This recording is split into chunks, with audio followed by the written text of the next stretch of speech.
The gunshot echoed across the Montana plains as Paxton Hunt dropped another rattlesnake with deadly precision, the reptile having nearly claimed his boot before his Colt made quick work of the threat. It was June 1876, and like the parched summer landscape that surrounded him, Paxton's heart had long ago dried up and hardened into something unyielding. "Damned vermin," he muttered, holstering his revolver and adjusting the worn Stetson that shaded his sun-weathered face. At 34, Paxton had spent more nights under the stars than he had beneath a proper roof, and that suited him fine. His ranch 10 miles outside of Willow Creek was as close to settling down as he ever intended to get, and even that was more an obligation to his late father's memory than any desire for domesticity. A man who called the frontier home learned quickly that attachments were liabilities. Paxton had buried enough his parents, 2 partners, countless horses, and whatever foolish notions of love he might have once entertained. He'd seen men throw away their lives and fortunes for women with pretty smiles, watch them crumble when those same women couldn't stomach the harsh realities of life out west. He mounted his chestnut gelding, Copper, and nudged him toward home. The setting sun cast long shadows across the golden grasslands, painting the sky in hues that city folk would pay good money to capture on canvas. Paxton barely noticed anymore. "Let's get back before dark, boy," he told the horse, who flicked an ear in acknowledgement. "Got that fence line to finish tomorrow."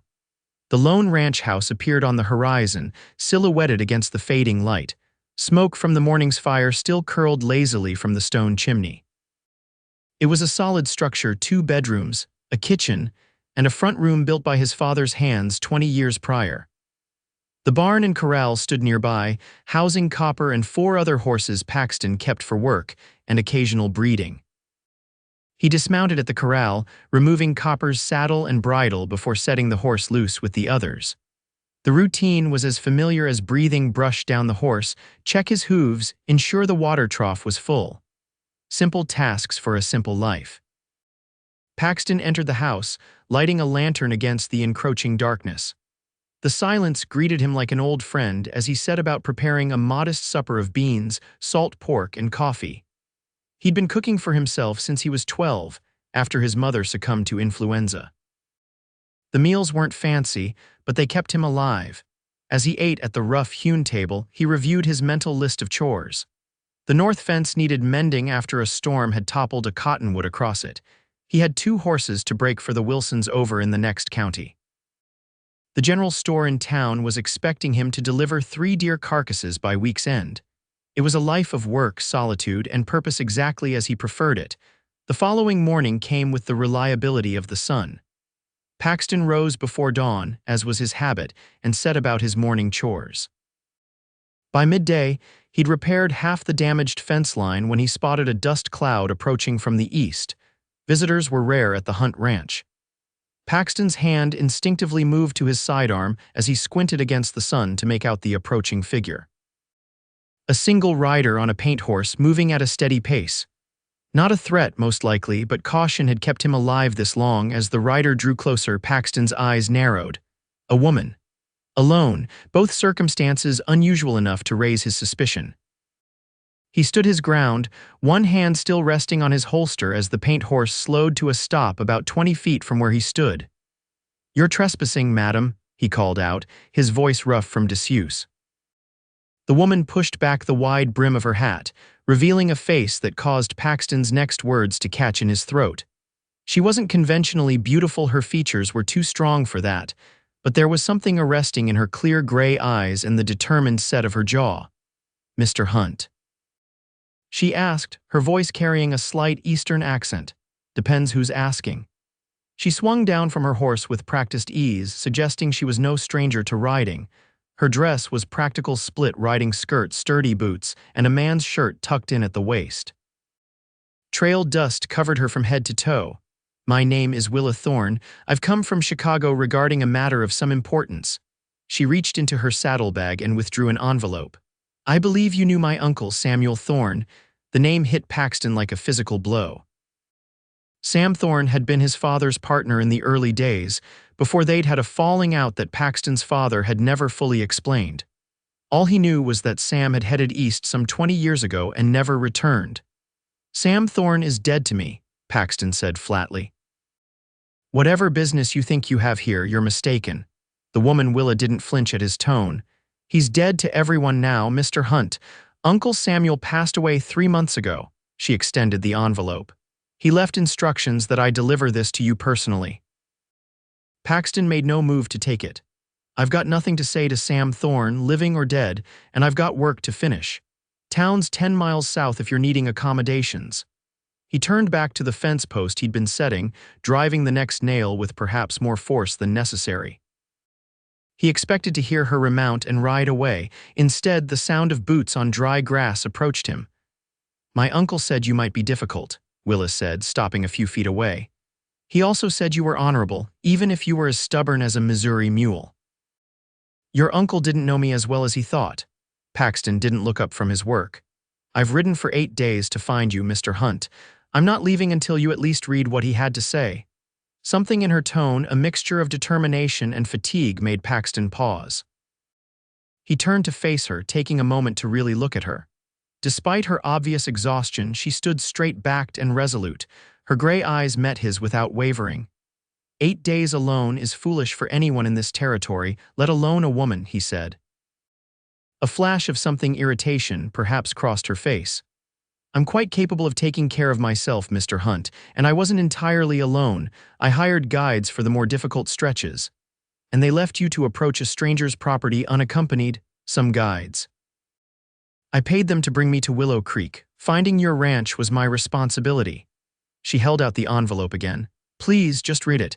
Then if you still want me to leave, I will." Paxton sighed heavily, setting down his hammer. He wiped his hands on his trousers before taking the envelope. His name was written across the front in a shaky hand he didn't recognize Sam's writing in his final days, he supposed. "Fine," he muttered, breaking the seal. The letter inside was brief. "Paxton, if you're reading this, I've finally paid my debts to the world, and my niece has honored my final request. I know you have no reason to think kindly of me, but what happened between your father and me is more complicated than you know. The enclosed map leads to something that rightfully belongs to the Hunt family. Consider it my attempt to make amends, though it comes far too late. Willa knows nothing of our past, but she has agreed to help you recover what was lost, should you choose to pursue it. The debt I owe can never truly be repaid, but perhaps this is a start." Samuel Thorne Paxton flipped the page over, finding a crudely drawn map on the reverse side. It depicted landmarks he recognized: Devil's Backbone Ridge, the fork of Cottonwood Creek, and what appeared to be an abandoned mining camp in the foothills about a day's ride northwest. He folded the letter and looked up at Willa, who was watching him intently. "What did he tell you about this?" he asked, holding up the map. "Only that he had wronged your family years ago and wished to make it right. He made me memorize directions to your ranch and instructed me to assist you however necessary once I found you." She hesitated. He was not himself in his final weeks. "Fever took his strength, but not his determination that I complete this task." Paxton studied her face, looking for any sign of deception. Finding none, he tucked the letter into his shirt pocket. "Whatever Sam Thorne thought he owed my family, it died with my father. I've no interest in treasure hunts or wild goose chases. Uncle Samuel was many things, Mr. Hunt, but he was not one for flights of fancy, especially not at the end." Willa's expression softened slightly. "I promised a dying man I would see this through. I intend to honor that promise." The sun was beginning its descent toward the western mountains. Paxton glanced at the sky and then back at the woman standing before him. Whatever his feelings about Sam Thorne, he couldn't in good conscience send a woman back out with night approaching. "It'll be dark soon. You can stay in the spare room tonight. We'll discuss this further in the morning." He gestured toward the house. "You can see to your horse and then come inside. There's a pump out back if you want to wash up." Relief crossed her features, though she quickly masked it with a nod.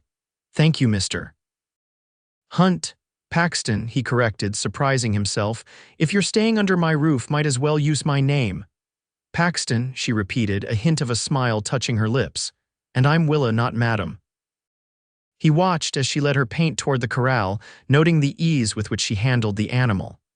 Whoever Willa Thorne was, she was no pampered city woman playing at frontier life. That, at least, was something in her favor. Paxton returned to his work, finishing the section of fence he'd started. By the time he returned to the house, Willa had already unsaddled her horse and was pumping water into a basin behind the house. Her sleeves were rolled up, revealing forearms tanned by the sun, another indication she spent more time outdoors than most Eastern women. He entered the house, suddenly aware of how sparse and uninviting it must appear to a visitor. It had been years since anyone but him had stepped foot inside. The furnishings were utilitarian at best: the table and chairs in the main room, a cook stove, shelves lined with practical necessities. His father's old rocking chair sat by the fireplace, unused since the day the old man had drawn his last breath 3 years prior. Paxton lit the stove and set about preparing a more substantial meal than he would have made for himself alone. As he worked, his mind turned over the contents of Sam's letter. What could the man possibly have believed he owed the Hunts, and why involve his niece in settling the debt? The door opened and Willa entered, her face and hands now clean of travel dust, her dark hair neatly plaited down her back. Without the hat shadowing her features, Paxton could see her more clearly. She was perhaps 25 or 26, with a sprinkling of freckles across her nose and cheekbones. There was a directness in her gaze that most men would find disconcerting, but Paxton recognized it as the look of someone who had faced hard truths and survived them. "Can I help with anything?" she asked, surveying the kitchen. "You can set out the plates," he replied, nodding toward a shelf. "Coffee's nearly ready." She moved about the small space with efficient grace, setting the table without unnecessary chatter. Paxton found himself grateful for her silence. Too many people felt the need to fill quiet moments with meaningless words. When they sat down to the meal, venison stew, cornbread, and strong black coffee, Willa waited until he had taken his first bite before speaking.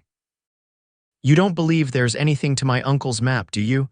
Paxton considered the question as he chewed. "I believe Sam Thorne thought there was something to it. Whether that something exists or matters is another question entirely. What happened between him and your father?" She asked directly. "That's a question you should have asked before riding all this way," he replied, "though I suspect your uncle didn't share those details for a reason." Willa's gray eyes studied him across the table. "He said only that he had made a terrible mistake in his youth and that James Hunt had paid the price for it. He seemed haunted by it." "James Hunt paid the price for a lot of things," Paxton said, the bitterness in his voice surprising even him, "including trusting the wrong people." "Was my uncle one of those people?" Paxton set down his fork. "My father never spoke of what happened between them. All I know is that they were partners in a mining venture and then suddenly they weren't. Sam headed east and my father was left to build this ranch from nothing." He paused. "There were rumors in town about claim jumping and stolen gold, but my father shut down any such talk." "That doesn't sound like the uncle I knew," Willa said quietly. "He was many things but a thief." "People change," Paxton said flatly, "or perhaps you didn't know him as well as you thought." A flash of anger crossed her face. "I lived with Uncle Samuel for 15 years after my parents died. He raised me, educated me, and gave me a home when I had none. Whatever mistakes he made in his past, he was a good man." Paxton held her gaze for a long moment before returning to his meal. "Good men can do terrible things, Miss Thorne. Out here that lesson comes quicker than most." They finished their meal in silence. Afterward, Willa insisted on helping with the washing up, and Paxton didn't have the energy to argue. They worked side by side, the familiar domestic task strange in its shared nature. When the kitchen was clean, Paxton showed her to the spare bedroom, really little more than a storage room with a narrow bed that had once been his. His father's room had remained untouched since his passing. "It's not much," he said, lighting a lamp on the bedside table, "but it's clean. There's water in the pitcher if you need it." "Thank you," Willa said, setting her small traveling bag on the bed. "This is more than adequate." He turned to leave but paused at the doorway. "That map, wherever it leads, it's at least a day's ride into rough country, not the sort of journey for a woman alone. Are you offering to accompany me, Mr. Hunt?" There was a challenge in her voice. "I'm advising you to return to Chicago and leave the past buried." "I made a promise," she said simply. Paxton shook his head. "Promises to the dead don't need keeping, Miss Thorne. They're beyond caring." "Perhaps," she replied, "but I'm not. "Good night, Paxton." He closed the door behind him, troubled by her determination. In the morning, he decided, he would make it clear that whatever debt Sam Thorne believed he owed had died with him.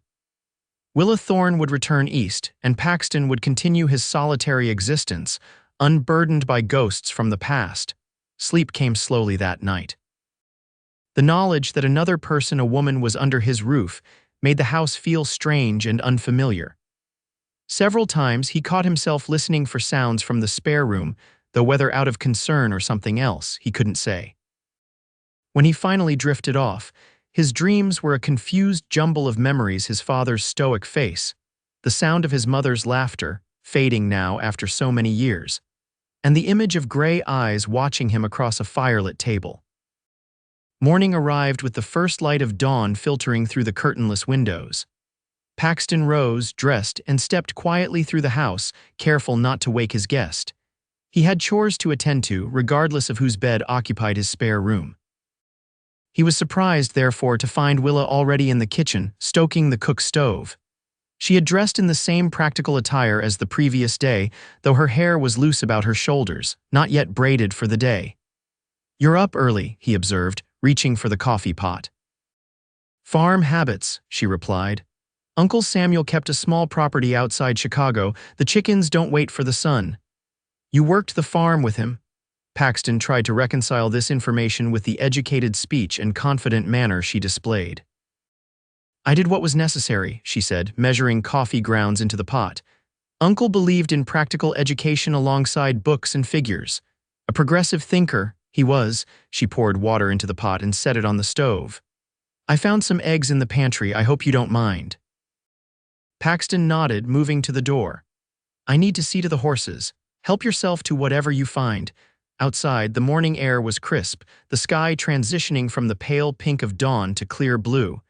Paxton went about his morning routine, feeding the horses and checking the water troughs. His mind, however, kept returning to the woman in his kitchen and the map that had brought her to his door. What could Sam Thorne possibly have hidden that would be worth this elaborate scheme? And why now, after all these years? When he returned to the house, the scent of eggs and frying salt pork greeted him.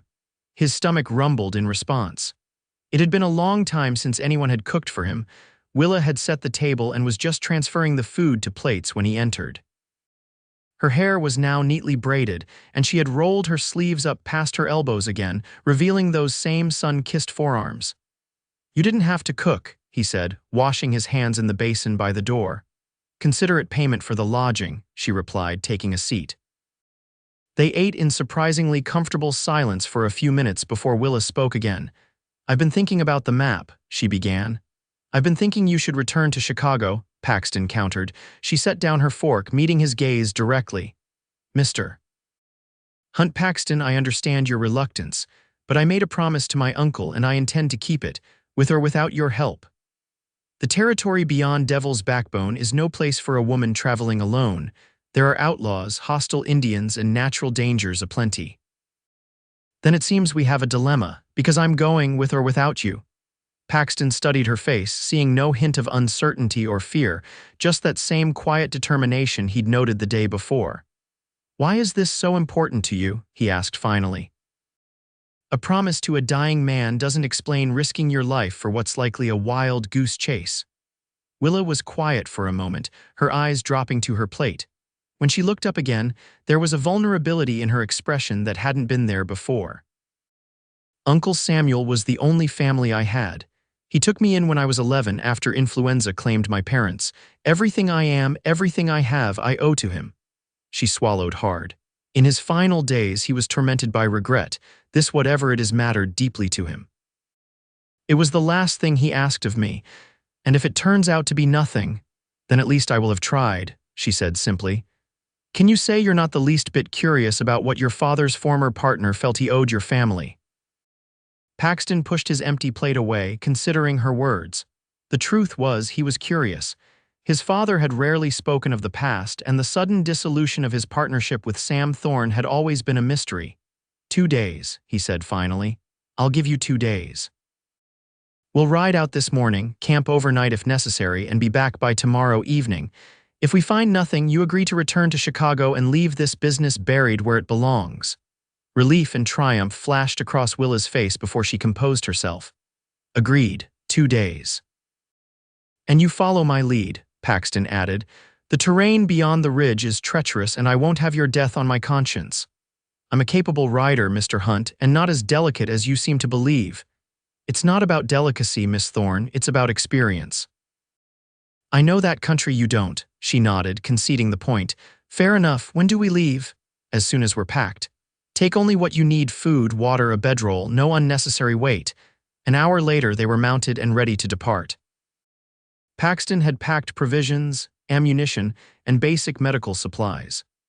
Willa had changed into trousers scandalous by town standards but practical for the journey ahead, and had tied her bedroll securely behind her saddle. Her paint horse, which she called Domino, seemed fresh despite the long journey to reach the ranch. Paxton had secured the fence tools and checked that the livestock had enough water to last until his return. It wasn't the first time he'd left the ranch unattended, but it was the first time he'd done so to chase a ghost from the past. They rode northwest, following game trails that would eventually lead them to Devil's Backbone, a distinctive ridge of jagged rocks that marked the boundary between settled territory and the wilder lands beyond. The morning was pleasant, the summer heat not yet oppressive. Willa rode well, as she'd claimed, keeping pace with him without complaint. She seemed comfortable in the saddle, her posture relaxed but alert. Paxton found himself stealing glances at her profile against the backdrop of the Montana sky. "Your uncle taught you to ride?" he asked, breaking the silence that had stretched between them. "No, my father did before he died. Uncle Samuel encouraged me to continue, though it raised eyebrows among his Chicago associates." A small smile touched her lips. "He said a woman should know how to make her own way in the world, not just how to pour tea and stitch samplers." "Progressive indeed," Paxton remarked. "Not a common view." "Uncle was not a common man." She turned to look at him. "What about you? Your father taught you ranching." "Among other things. He was a miner first, rancher second, came west during the gold rush of '49 like many others, found enough color to stake this place but never the motherlode he dreamed of. And your mother died when I was 12, influenza." He glanced at her. "Same as your parents." "It's a cruel disease," Willa said softly. "I'm sorry for your loss." Paxton nodded, uncomfortable with the sudden intimacy of shared grief. He pointed ahead to change the subject. "Devil's Backbone is just beyond that next rise. We'll stop there to water the horses before continuing." They rode in silence until they reached the ridge, a dramatic formation of wind-sculpted sandstone that indeed resembled vertebrae jutting from the earth. A small spring bubbled from the base of the rocks, creating a pool of clear water. As the horses drank, Paxton pulled out Sam's map, orienting it against the landscape before them. According to the crude drawing, they needed to follow the western edge of the ridge until they reached a formation resembling a sleeping giant, then cut northwest toward the abandoned mining camp. "How far to this sleeping giant?" Willa asked, peering at the map over his shoulder. Her proximity sent an unexpected jolt through him, the scent of her hair something clean and faintly floral momentarily distracting him. 3, maybe 4 hours, he replied, stepping away to refill their canteens. "The terrain gets rougher from here. Stay close." They remounted and continued along the base of the ridge. The trail narrowed, forcing them to ride single file with Paxton leading the way. The sun climbed higher, baking the rocky landscape. Heat waves shimmered above the distant plains to the east. Around midday, they stopped in the shadow of an outcropping to rest the horses and eat a simple meal of jerky and hardtack. Willa sat with her back against the sun-warmed stone, her hat pushed back on her head. "May I ask you something, Paxton?" she said after they had eaten in companionable silence. He nodded, taking a drink from his canteen. "Why do you live alone?" A ranch that size usually has hands, a foreman at least. The question caught him off guard. "Don't need them," he said shortly. "I manage fine on my own." "That's not an answer," she pressed. "It's a reason, perhaps, but not the truth." Paxton frowned. "You're mighty direct for someone raised back east." "Uncle Samuel valued honesty above politeness," she replied, unperturbed by his deflection. "And you haven't answered my question," he sighed, tipping his hat forward to shade his eyes. "People complicate things." They leave or they die or they betray you. Alone is simpler. Simpler perhaps, but better for me, he said firmly. Not everyone needs company to be content, Miss Thorne. She studied him for a moment, her gray eyes seemed to see more than he was comfortable revealing. I think people who say such things are rarely as content as they claim. Before he could formulate a response, she stood and brushed the dust from her trousers. Shall we continue? I believe we have a sleeping giant to find. They rode on through the afternoon, the landscape growing increasingly rugged. Scrub, pine, and juniper clung to the rocky soil, and the trail sometimes disappeared entirely, forcing them to pick their way carefully across boulder-strewn slopes. It was nearing 4 o'clock when they rounded a bend and Paxton reined in copper, pointing ahead. There's your sleeping giant. The formation was unmistakable once seen a long, low mountain whose contours eerily resembled a reclining human figure, complete with a distinct head, chest, and bent knees. Willa pulled the map from her saddlebag, consulting it briefly. We head northwest from here toward that cluster of hills. She pointed to a distant rise, barely visible in the late afternoon haze. That's at least another 2 hours, Paxton observed, noting the position of the sun. We'll lose daylight before we reach it. Then we camp and continue at first light, Willa replied, as if it were the most natural solution in the world. Paxton frowned.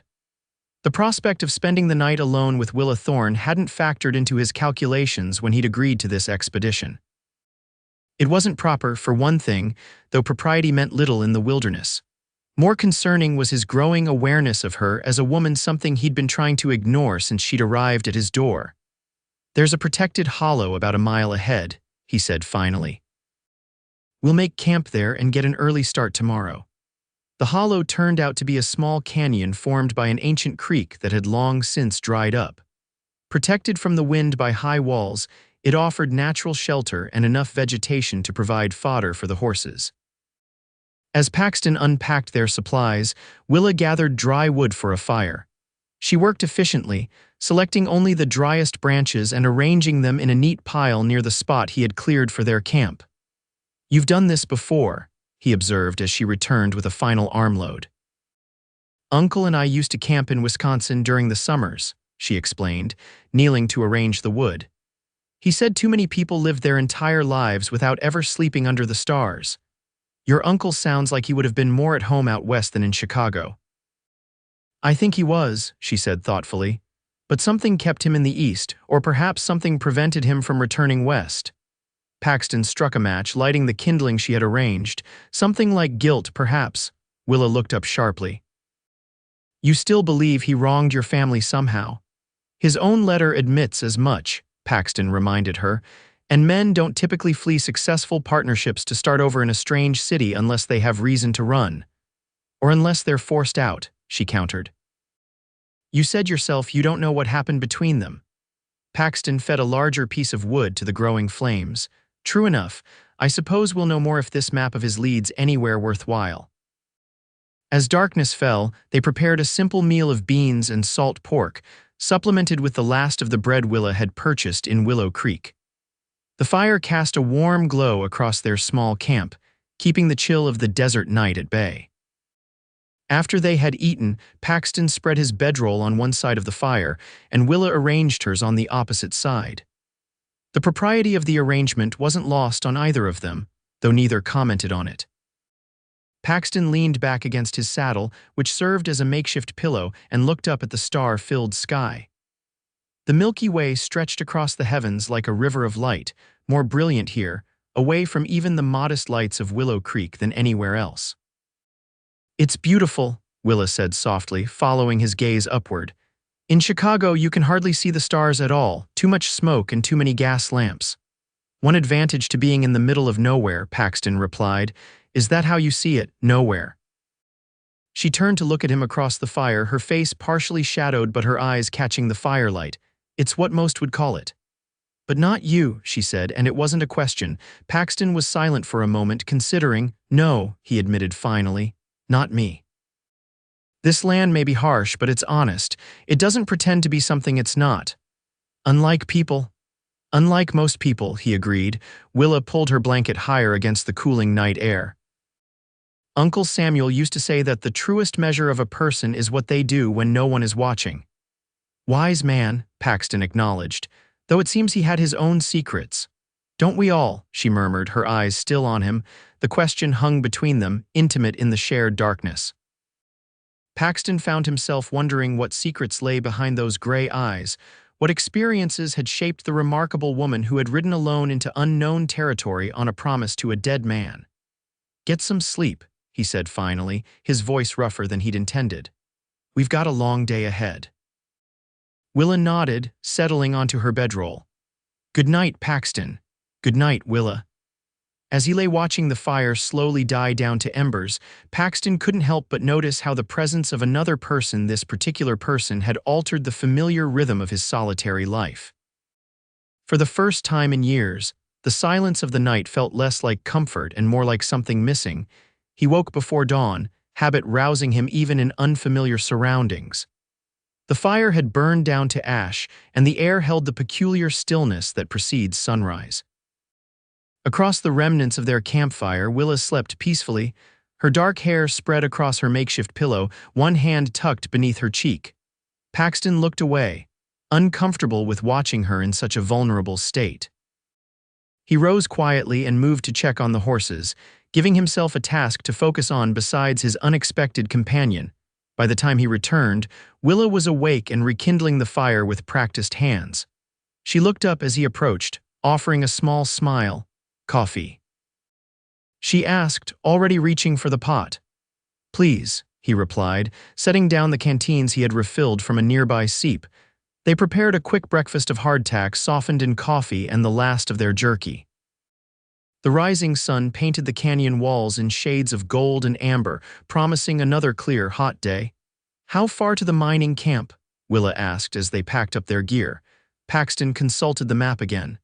"If Sam's drawing is accurate, we should reach it by midday. It's in those foothills we saw yesterday." Within the hour, they were mounted and continuing northwest, following what appeared to be an old game trail through increasingly rugged terrain. The juniper and pine gave way to stunted oak and manzanita as they climbed, the air growing noticeably cooler at the higher elevation. Around noon, they crested a ridge and looked down into a small valley. Below them lay the unmistakable remains of a mining operation, weathered wooden structures, the collapsed entrance to a tunnel, and the rusting hulks of abandoned equipment. "Gunderson's Folly," Paxton murmured, recognition dawning as he surveyed the site. "You know this place?" Willa asked, surprise evident in her voice. "By reputation," he replied. "Eric Gunderson sank his fortune into this mine in the early 60s. Rumor was he found a rich vein of silver, but the shaft flooded before he could extract much of it. He died trying to save a trapped worker when the supports gave way." "How terrible," Willa said softly. "That's mining," Paxton said grimly. "For every man who strikes it rich, a dozen die broke or broken. My father was lucky he got out with enough to start the ranch." They made their way carefully down the slope toward the abandoned camp. Up close, the decay was even more apparent. Wind and weather had reclaimed much of what man had built, with only the sturdiest structures still standing. "What exactly are we looking for?" Paxton asked as they dismounted near what had once been the main office building. Willa withdrew the map again, studying it intently. "The instructions say where the foreman kept watch. Beneath the crossed beams lies the truth long buried." The foreman's office would have been there. Paxton pointed to a partially collapsed structure set on a small rise overlooking the mine entrance. It would have given him a clear view of the operations. They secured the horses and made their way to the building. The door hung askew on a single hinge, and the interior was littered with debris-broken furniture, rotted papers, and animal droppings. The roof had partially caved in, allowing sunlight to stream through in dusty shafts.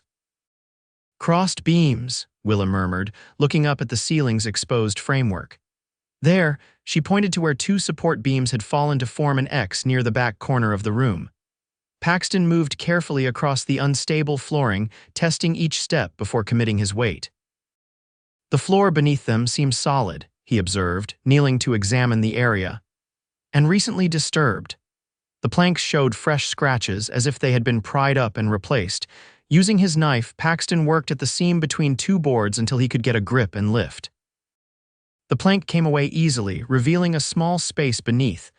Willa knelt beside him, her shoulder brushing his as they both peered into the cavity. A metal box, roughly the size of a cigar case, lay nestled in the dirt. Paxton reached down and lifted it out. It was heavier than its size suggested, made of iron with a simple latch. No lock secured it. "Open it," Willa urged, her voice hushed with anticipation. Paxton hesitated, suddenly uncertain. Whatever Sam Thorne had hidden here had been important enough for him to send his niece on a dangerous journey across the country. Important enough that he believed it might atone for some past wrong. With a click, the latch gave way, and Paxton lifted the lid. Inside, nestled on a bed of faded velvet, lay a folded document, a small leather pouch, and a pocket watch. Paxton recognized the watch instantly. He had seen it countless times as a child, hanging from his father's vest pocket on special occasions. James Hunt had claimed it was lost years before his death. "This was my father's," he said, lifting the timepiece from the box. The gold case was engraved with a simple JH on the back, and when he pressed the release, the cover sprang open to reveal the familiar face with Roman numerals. "Why would Uncle Samuel have your father's watch?" Willa asked, clearly puzzled. "That's what I intend to find out," Paxton replied, setting the watch aside and reaching for the document. The paper was yellowed with age, but had been preserved from the elements inside the metal box. As he unfolded it, Paxton recognized it as a deed specifically, a mining claim deed for the very property they were sitting on. "Gunderson's Folly," he read aloud, "registered jointly to James Hunt and Samuel Thorne, June 1857. They owned this mine together." Willa leaned closer to read over his shoulder. "Apparently so," Paxton murmured, scanning the document. "But this contradicts everything I knew. My father never mentioned owning any part of Gunderson's mine. Perhaps because he sold his share." "No," Paxton said slowly, "there's no transfer recorded here. According to this, my father and Sam Thorne remain joint owners until—" He paused, finding a notation at the bottom of the page.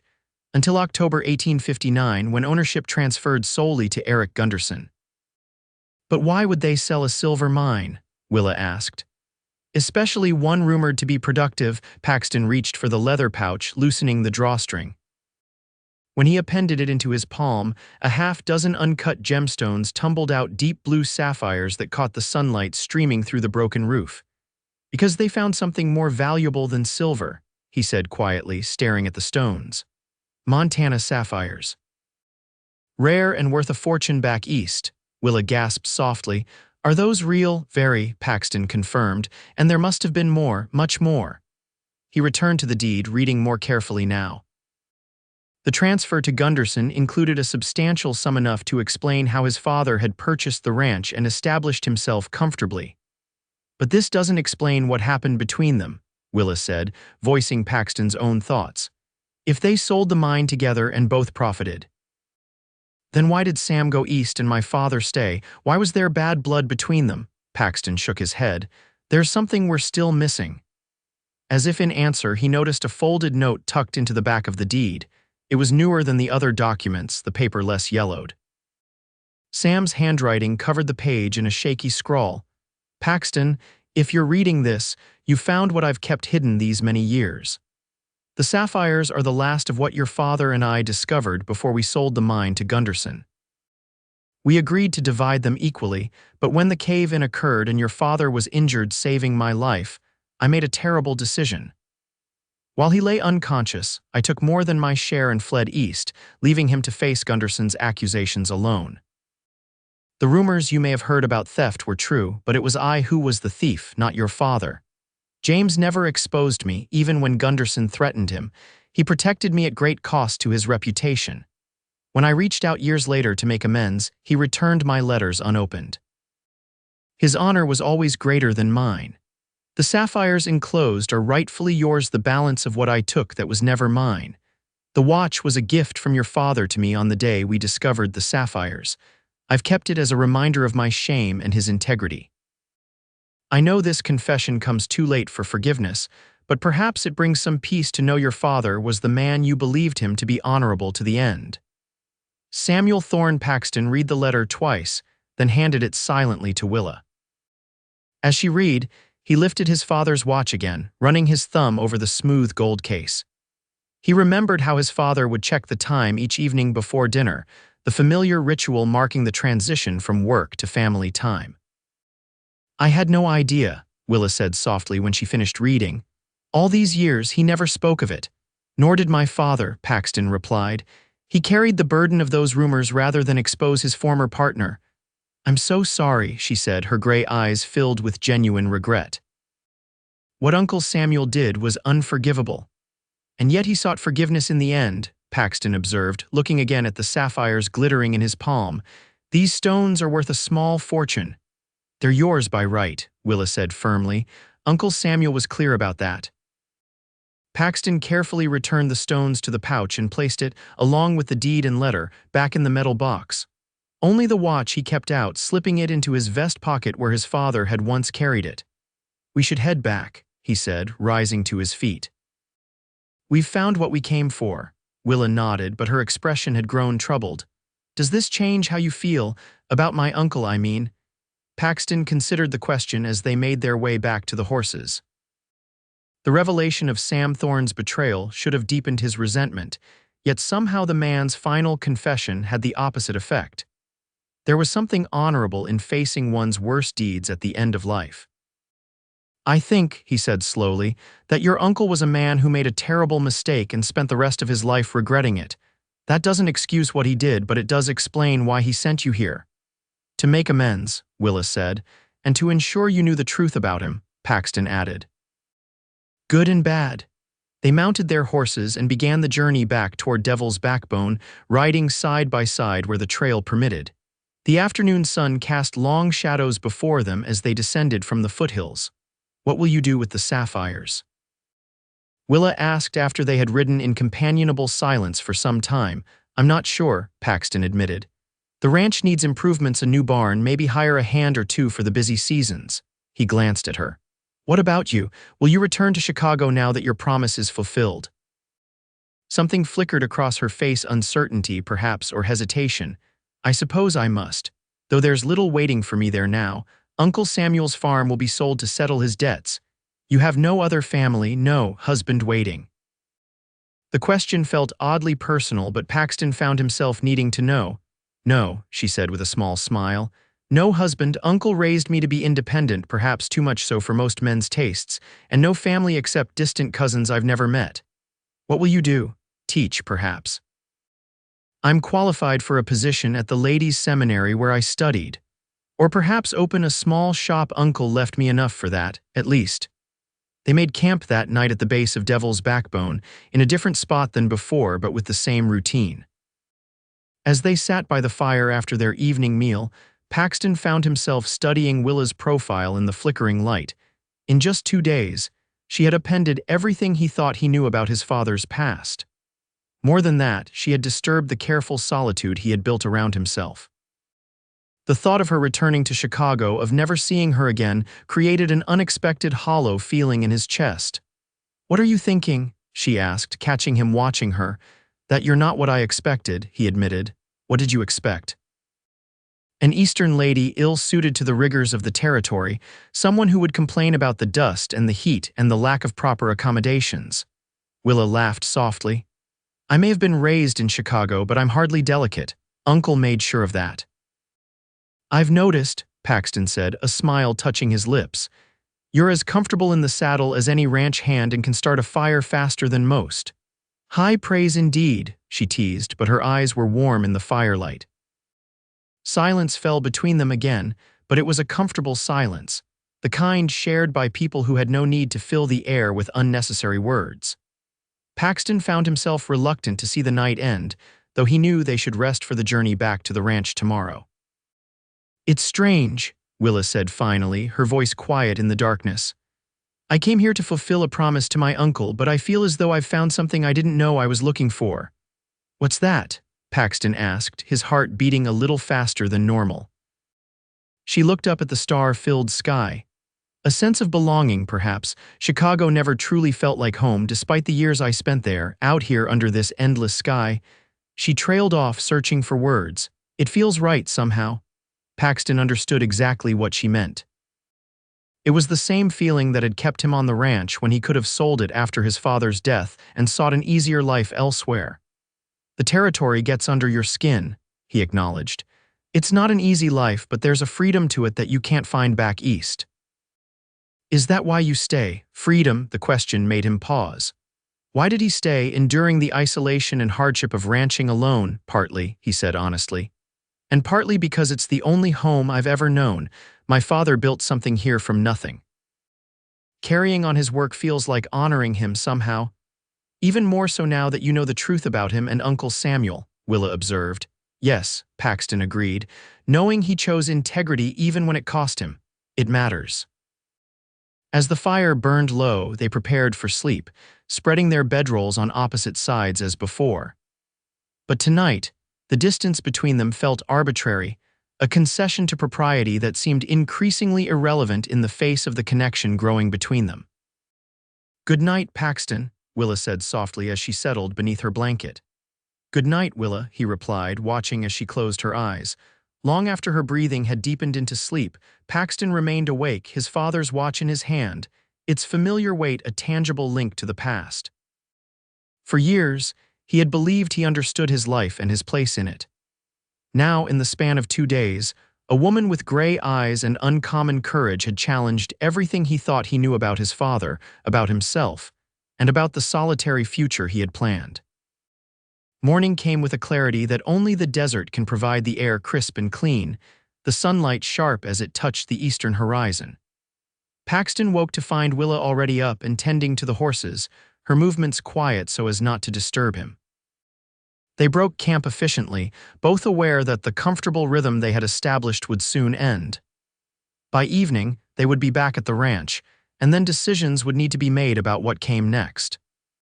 The return journey passed quickly, with both of them lost in their own thoughts for much of the ride. When they finally crested the rise that overlooked the Hunt ranch in the late afternoon, Paxton felt a curious mixture of relief and regret.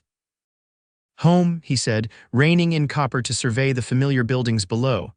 "It's a fine property," Willa observed, her eyes taking in the sprawling ranch with its sturdy house, corral, and outbuildings. "Your father chose well." "He built most of it himself," Paxton replied, pride evident in his voice. "Said a man should know every nail and board of his own home." They rode down to the ranch in the golden light of late afternoon. As they approached the corral, Paxton noticed that the water trough he had filled before leaving was now nearly empty, and one of the fence posts appeared to have been recently repaired. "Someone's been here," he said quietly, his hand moving instinctively to his sidearm. "How can you tell?" Willa asked, tensing in her saddle. Before Paxton could answer, the front door of the house opened, and a figure stepped onto the porch. Tall and broad-shouldered, with a shock of white hair beneath a well-worn hat, the man raised a hand in greeting. "Sheriff Miller," Paxton called, relaxing slightly as he recognized the longtime lawman from Willow Creek. "What brings you out this way?" "Paxton Hunt," the sheriff replied, stepping down from the porch as they dismounted. "Been waiting on you since yesterday." Miss Thorne's guide was concerned when she didn't return to town as planned. "My guide?" Willa asked, confusion evident in her voice. "Young fellow who brought you to Willow Creek," Sheriff Miller explained. "Said you paid him to wait 3 days, but when you didn't come back, he got worried. Mentioned you were looking for the Hunt ranch." Paxton led the horses to the corral, gesturing for Willa to follow him and the sheriff inside. "We've been up in the foothills," he explained as they entered the house. "Family business." Sheriff Miller nodded, his weathered face giving away nothing. "Figured as much when I saw the place was neat as a pin but empty. Checked on your stock and fixed that loose post by the north corner. Hope you don't mind." "Appreciate it," Paxton said, genuinely grateful for the older man's consideration. "Can I offer you coffee, something stronger?" "Coffee would be welcome," the sheriff replied, settling into one of the kitchen chairs. "Then I'll head back to town and let that guide know the lady's safe." As Paxton prepared the coffee, Willa explained their journey in general terms, mentioning only that they had been retrieving some family items left by her late uncle. The sheriff listened politely, asking no questions beyond what was offered. When the coffee was ready, they sat around the table, the familiar domestic scene feeling strange to Paxton after the intimacy of their journey together. Sheriff Miller spoke of town news and a recent cattle rustling incident to the south, but Paxton found it difficult to focus, his thoughts continually returning to the question of what would happen once the sheriff left. Finally, the older man drained his cup and stood. "Best be getting back before dark. Town council meeting tonight." He tipped his hat to Willa. "Miss Thorne, a pleasure. Will you be staying in Willow Creek long?" The question hung in the air, and Paxton found himself holding his breath, waiting for her answer. "I'm not certain of my plans yet, Sheriff," she replied, her eyes briefly meeting Paxton's before returning to the lawman. "I have matters to settle here first." Sheriff Miller nodded, seemingly satisfied with the vague response. "Well, Willow Creek's a growing town. Always room for new folks, especially those with connections to old families." He turned to Paxton. "Walk me outside." As they approached the sheriff's horse, the older man paused. "Known you since you were knee-high to a grasshopper, Paxton. Never seen you look at anyone the way you look at that lady." Paxton felt heat rise in his face. We're not. "Don't need to explain to me," Sheriff Miller said, mounting his horse with the ease of a man who had spent his life in the saddle. "Just saying, life's short and the territory's hard. Good companions are rare as gold nuggets in a played-out stream." "She's heading back east," Paxton said, the words tasting bitter in his mouth. "Is she now?" The sheriff looked toward the house, where Willa could be seen through the window, clearing the coffee cups from the table. "Doesn't strike me as a woman who does anything she doesn't want to do." With that enigmatic observation, he tipped his hat and rode out, leaving Paxton standing in the yard with thoughts swirling like dust devils in his mind. When he returned to the house, Willa had finished washing the cups and was standing by the window, looking out at the land as it transformed in the glow of sunset. She turned as he entered, her expression unreadable. "The sheriff seems like a good man," she observed. "One of the best," Paxton agreed. "Been keeping the peace in Willow Creek since before I was born." An awkward silence fell between them, the easy companionship of the trail suddenly replaced by uncertainty. They were no longer fellow travelers with a shared purpose, but a man and woman alone in his home, with decisions to make that would shape both their futures. "I should prepare a proper meal," Paxton said finally, moving toward the pantry. "You must be tired of trail food." "I can help," Willa offered, following him. "I'm a fair cook when I have actual ingredients to work with." They moved around the small kitchen with surprising ease, preparing a simple but satisfying meal of venison steaks, potatoes, and canned peaches. The domestic task gave them something to focus on besides the unspoken questions hanging in the air. As they ate, Paxton found the courage to ask what had been on his mind since they'd discovered Sam's letter. "Have you decided when you'll return to Chicago?" Willa set down her fork, meeting his gaze directly. "I've been thinking about that. My uncle's affairs are settled, and as I mentioned, there's little waiting for me there." "You mentioned teaching," Paxton said, his heart beating faster, "or opening a shop." "Yes," she acknowledged. "Those were my plans before." She hesitated. "Before I came west." And now she looked around the simple kitchen, her eyes taking in the practical furnishings, the worn table, the view of the Montana landscape through the window. "Now I'm not certain those plans still fit." Hope and emotion Paxton had long ago discarded as foolish suddenly bloomed in his chest. "Willow Creek has a school," he heard himself saying. "Sheriff Miller mentioned the town is growing. They might need another teacher." A smile touched Willa's lips. "Are you suggesting I stay Paxton Hunt?" "I'm suggesting you consider it," he replied carefully, "if you wanted to." "And what about you?" she asked, her gray eyes searching his face. "You've made it quite clear that you prefer solitude, that people complicate things." "Some complications might be worth it," he said softly. The admission hung between them, changing the air in the room. Willa's expression softened, and something like hope appeared in her eyes as well.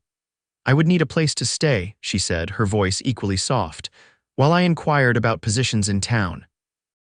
"This house has a spare room," Paxton replied. "It's yours for as long as you need it." "People would talk," she pointed out, though there was no real concern in her tone.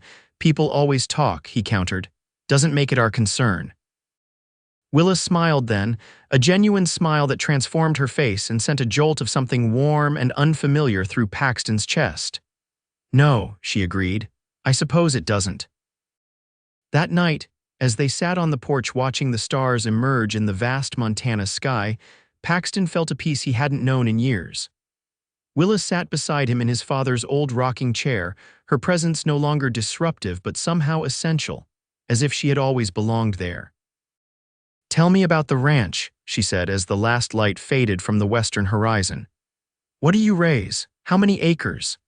He told her then about the small herd of cattle he maintained, the horses he bred and trained, and the hunting he did to supplement his income. He spoke of his plans to expand the herd, to rebuild the barn, to perhaps add a windmill for more reliable water, all the dreams he had harbored, but never shared with another soul. She listened attentively, asking thoughtful questions that revealed her practical nature and quick intelligence. When he mentioned the difficulty of managing alone during calving season, she suggested solutions he hadn't considered. "You know a surprising amount about ranching for a city-raised woman," he observed. "Books," she explained with a small smile. "Uncle's library was extensive, and I've always been curious about everything. Besides, many of the principles are the same whether you're managing a farm or a ranch, just different animals and scales." They talked long into the night, the conversation flowing easily between them.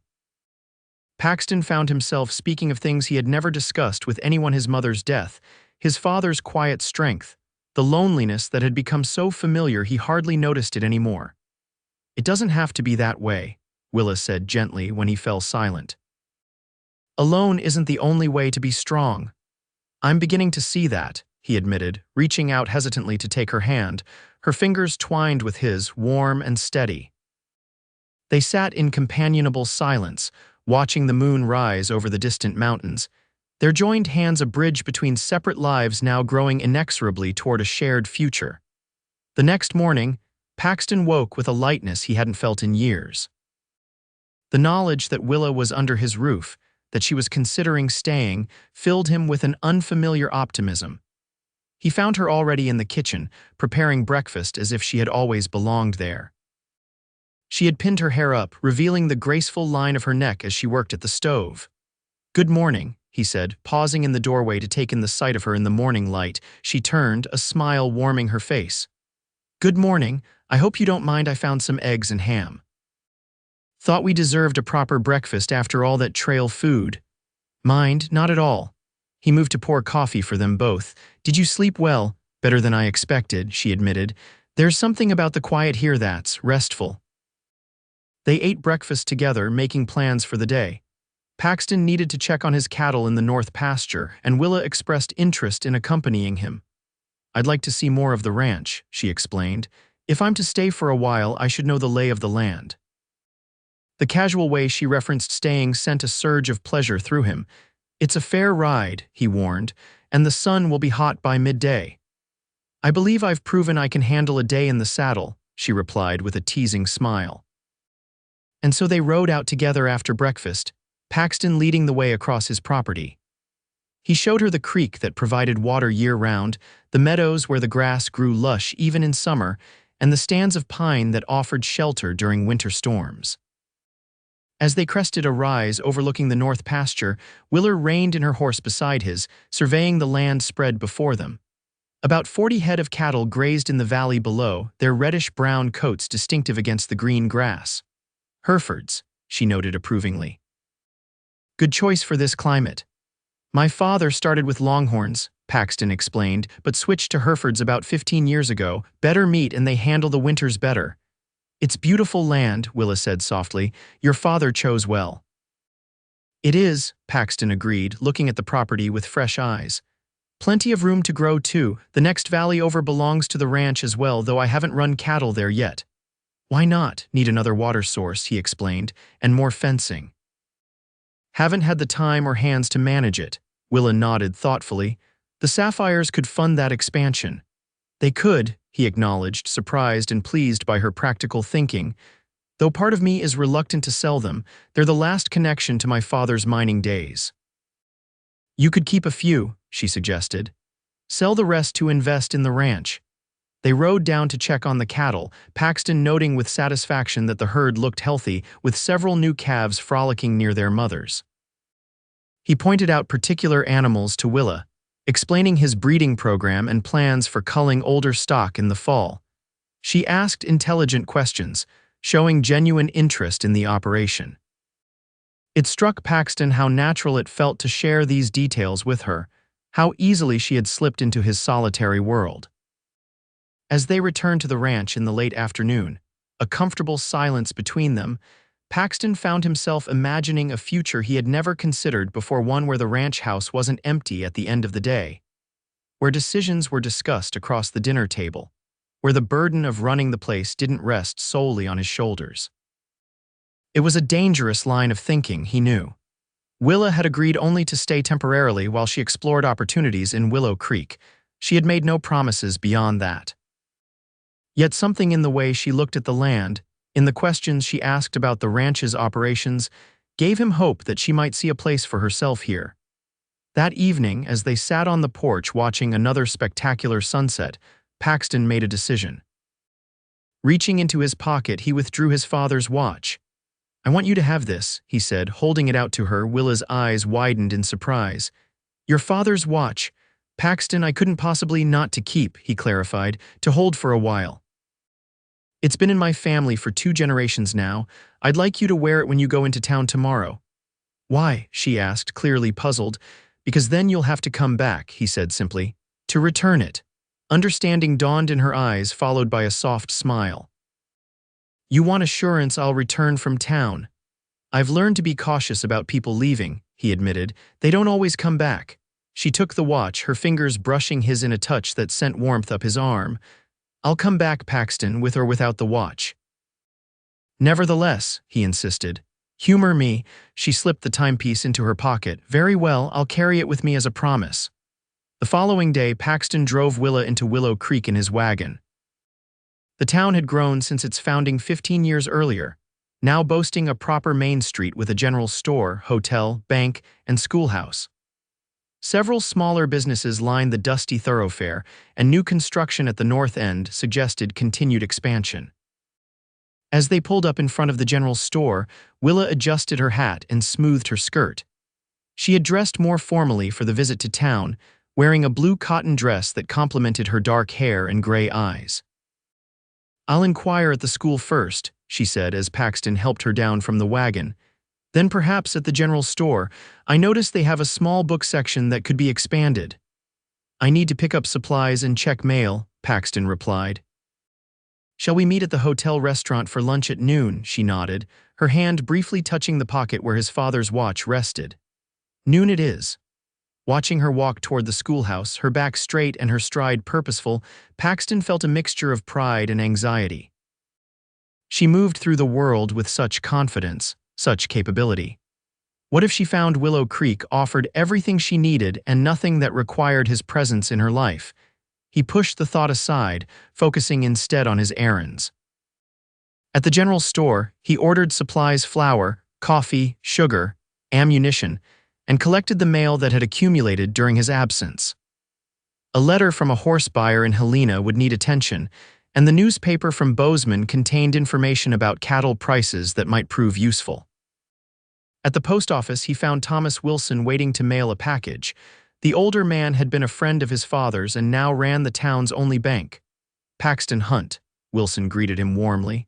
"Heard you had a visitor from back east. Sheriff Miller mentioned she's Samuel Thorne's niece." News traveled fast in small towns. "That's right," Paxton confirmed. "Miss Willa Thorne. She brought some family papers that needed attending to." Wilson's bushy eyebrows rose. "Samuel Thorne, there's a name I haven't heard in years. Your father and he were partners once, weren't they?" "Briefly," Paxton acknowledged, not wanting to elaborate. "Well, I'm glad to see you getting company out at that ranch of yours," Wilson said, clapping him on the shoulder. "A man shouldn't spend too much time alone, makes him peculiar." "I manage fine," Paxton replied automatically. "Course you do," Wilson agreed easily. "But managing fine and living well ain't the same thing, son. Your father knew that. Why do you think he married your mother, even knowing the risks of bringing a woman to the frontier?" Before Paxton could respond, Wilson tipped his hat. "Give my regards to Miss Thorne. If she's planning to stay in these parts, tell her the bank's always looking for educated people who can cipher." The suggestion caught Paxton off guard. He hadn't considered that Willa's skills might be valuable beyond teaching or shopkeeping. The thought of her remaining in Willow Creek, building a life separate from the ranch, created conflicting emotions: relief that she might stay in the territory, but uncertainty about what that would mean for the tentative connection growing between them. At noon, he made his way to the hotel restaurant, a modest establishment that served simple but hearty fare to travelers and locals alike. Willa was already there, seated at a table near the window, her face animated as she spoke with a woman Paxton recognized as Mrs. Palmer, the schoolteacher. As he approached, both women looked up and Mrs. Palmer rose to greet him. "Mr. Hunt, how nice to see you in town. I was just telling Miss Thorne about our school's expanding enrollment." "Mrs. Palmer has offered me a position," Willa explained, her eyes bright with excitement. "Starting in September when the new term begins." "That's wonderful," Paxton said, working to keep his voice even despite the sudden tightness in his chest. A teaching position would mean Willa would need to live in town, not at the ranch. "Congratulations." Mrs. Palmer beamed. "We've been hoping to find someone with Miss Thorne's qualifications for months. With 37 students expected this fall, I simply cannot manage alone anymore. And Miss Thorne's experience with both primary education and more advanced subjects makes her ideal." "The school board will need to approve, of course," Willa added, "but Mrs. Palmer believes that's merely a formality." "I'm sure they'll be as impressed with Miss Thorne as I am," Mrs. Palmer agreed. "Now I'll leave you to your lunch. We can discuss details tomorrow, Miss Thorne, if that suits." After the teacher had departed, Paxton took the seat across from Willa. "Sounds like you've had a productive morning." "Very," she confirmed.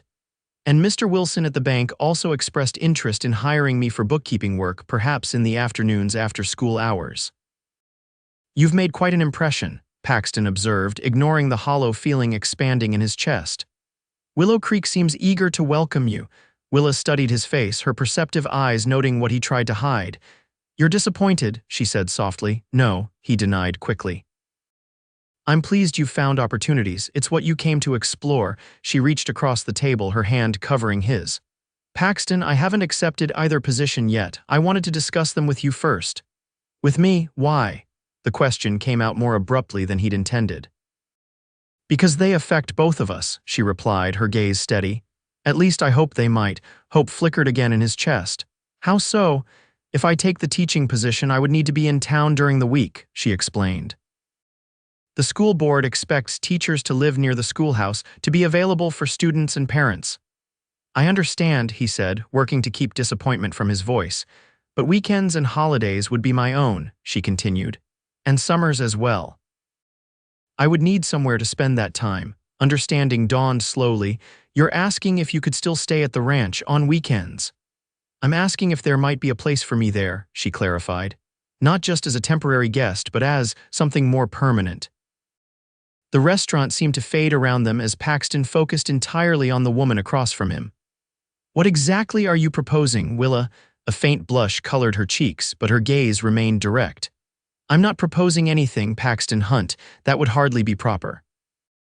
I'm merely suggesting that we've both found something unexpected in each other, and perhaps we should explore what that might mean, for both of us." Relief and joy surged through him.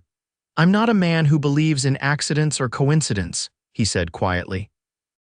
"Your uncle's letter brought you to my door for a reason, and I don't think it was just to return my father's watch." She smiled then, reaching into her pocket to withdraw the timepiece. "Speaking of which, I've kept my promise. I'm returning to the ranch with you today. And tomorrow." He asked, his voice rough with emotion. "And the day after, one day at a time," she suggested. "But I believe I could grow to love Montana and the people here." "Person," he corrected softly. "Singular." Her smile deepened, her gray eyes warm with affection. "Person," she agreed.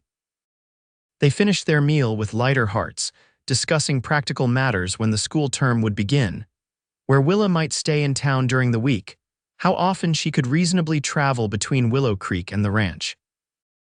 As they left the restaurant, several townspeople greeted them, their curious glances making it clear that Willa's presence at Paxton's side had been noted and would be discussed.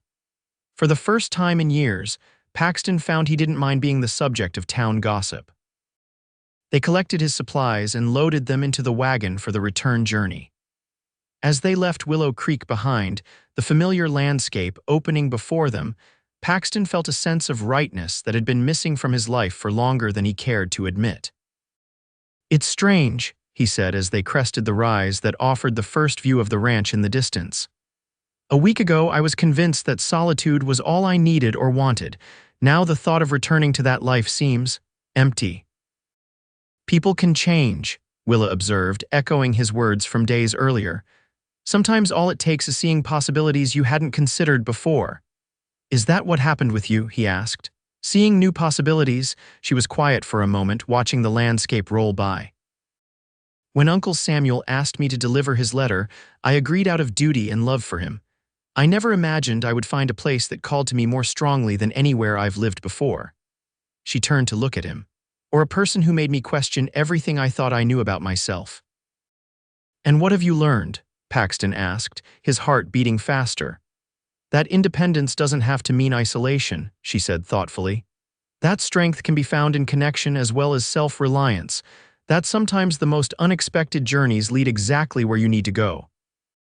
As the wagon approached the ranch, the afternoon sun gilding the buildings in golden light, Paxton made another decision, perhaps the most important of his life. "Willa," he said, slowing the horses, "I'm not a man who speaks easily about feelings, never had much practice at it. But I want you to know that whatever you decide about teaching or banking or where you live, I hope you'll consider making this ranch your home, not just on weekends or holidays, but permanently, as my wife." The words hung in the air between them, raw and honest and terrifying in their vulnerability. Willa's eyes widened, and for a moment, Paxton feared he had misread everything, had moved too quickly and spoiled what might have grown naturally over time. But then she smiled, a smile so radiant it rivaled the Montana sunset spreading across the western sky. "Paxton Hunt," she said softly, "for a man who claims not to speak easily about feelings, that was remarkably eloquent." "Is that a yes?" he asked, hardly daring to hope. I think we should court properly before making such decisions," she replied, though the warmth in her eyes belied the formality of her words. "But it's also an acknowledgement that I've never met a man I could imagine building a life with, until now." It wasn't quite a yes, but it was a beginning, a door opening to a future neither of them had anticipated when Sam Thorne's letter had brought them together. And for Paxton, who had lived so long believing that love was a fool's gamble, it was more than enough. They continued to the ranch, the silence between them now charged with possibility. As they reached the yard, Paxton helped Willa down from the wagon, his hands lingering at her waist a moment longer than strictly necessary. "Welcome home," he said quietly, the words carrying a weight of meaning beyond the simple greeting. "It feels like it could be," she replied, her gray eyes meeting his with a promise of things to come. That evening, as they sat together on the porch watching another magnificent sunset paint the Montana sky, Paxton reached for Willa's hand. Her fingers intertwined with his, warm and sure, a tangible connection that seemed to embody the bond growing between them. "I never believed in this," he admitted, his voice low in the gathering dusk. "Thought loving someone was just asking for pain when they inevitably left or were taken. And now," she asked, her face gentle in the fading light, "now I think some risks are worth taking," he said. "Some people are worth the possibility of loss." She squeezed his hand, her gray eyes reflecting the last golden rays of the setting sun. "The bravest people I've known aren't those who avoid pain, Paxton. They're the ones who face it and love anyway. Like your uncle," he observed. "Carrying his guilt all those years, but still raising you with love. And like your father," she countered. "Building this place after losing his partner and his mining claim, then losing your mother but continuing on for your sake." They fell silent, contemplating the legacies of the men who had shaped their lives, flawed men who had made mistakes, but had also loved deeply and tried in their own ways to make amends. As darkness settled over the ranch and the first stars appeared in the vast Montana sky, Paxton Hunt realized that the solitude he had once cherished now seemed a poor substitute for the warmth of shared silence, the comfort of understanding that required no words. Beside him, Willa Thorne gazed up at the star-filled heavens, her face serene in the starlight. She had traveled across the country to fulfill a promise to a dying man and had instead found a new beginning, a place where her strength and independence were valued, where the skills her uncle had insisted she learn found purpose, where her heart had recognized something it had never known it was seeking. "Look," she said softly, pointing skyward as a meteor streaked across the darkness. "Make a wish." Paxton smiled, his eyes not on the sky but on the woman beside him.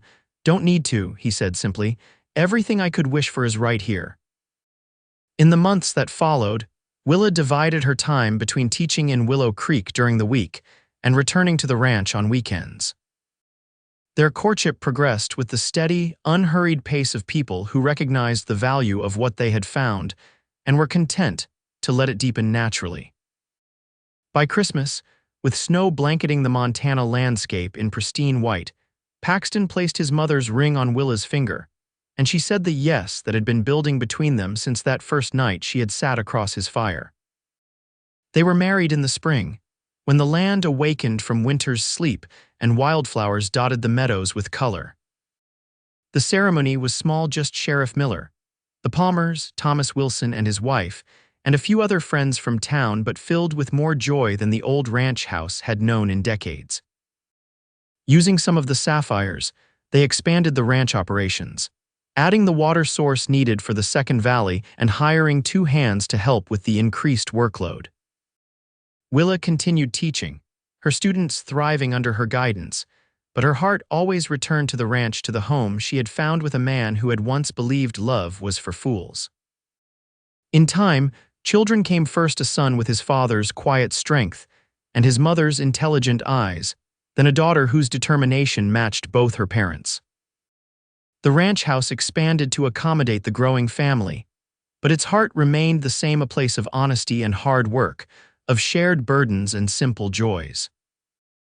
On summer evenings, when the day's work was done, Paxton and Willa would still sit together on the porch, watching the sunset paint the Montana sky in hues no Eastern artist could capture.